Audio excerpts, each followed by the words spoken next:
October 15th today is National Pregnancy and Infant Loss Remembrance Day. The toll this has on the mental well-being of a mother can be devastating.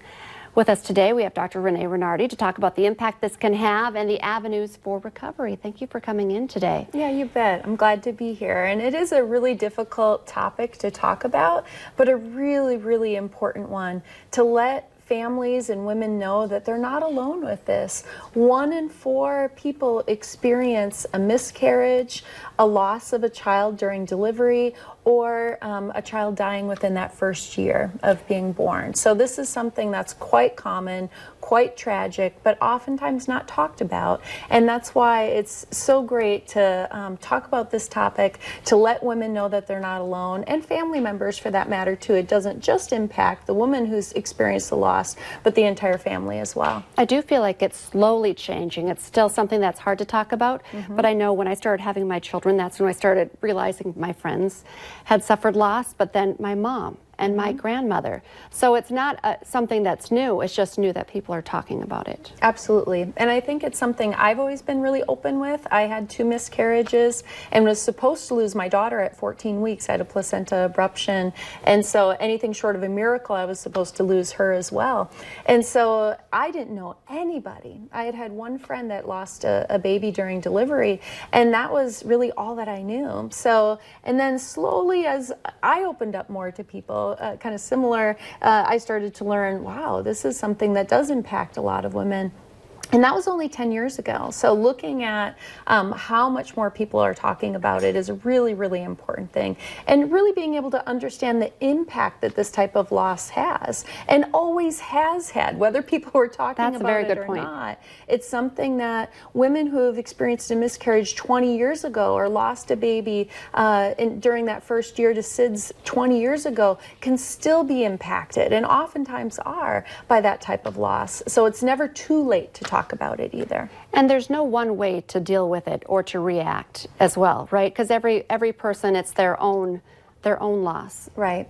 And it's understanding the impact of loss. And that can look differently for different people. And how we grieve looks differently for different people. So knowing what the impact may look like is also important. Looking at whether or not you felt supported during that time is important. Seeing if there was any type of anxiety or depression that people were experiencing is something to be able to acknowledge as well. Difficulties with concentration and attention, a lot of fear that comes with future pregnancies, especially with miscarriage or losing a baby during delivery. It's something that women can be terrified of getting pregnant again. They may want that more than anything in the world, but they're not naive anymore. Bad things do happen. And so that's something that a lot of women don't go into pregnancy with that, bliss anymore, but a lot of fear. Post-traumatic stress disorder is something else that people can experience. So it's really good to understand the impact that these behaviors can have, and also look for any unhealthy coping behaviors. If you're engaging in behaviors that maybe you didn't do before, you're drinking more, you're smoking, you're staying up super late, you're avoiding behaviors, that's where it's good to really educate yourself about what healthy coping may look like. So being able to pay attention to what your needs are.